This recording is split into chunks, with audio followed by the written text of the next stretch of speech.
These are colored craft sticks. They are the 6-inch jumbo type, so that means they're a little bit thicker than the smaller version. They come in the colors of the rainbow.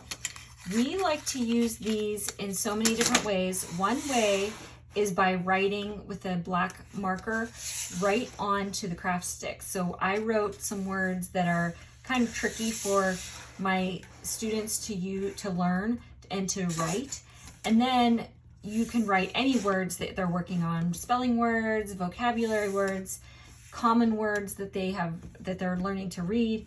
And then we try to connect the words by playing a form of a domino game where they can make a path using these craft sticks, connecting the words that match. So this really helps them to work on visual skills, learning to read those words. Maybe some of the words are common or very similar, but they're a little bit different.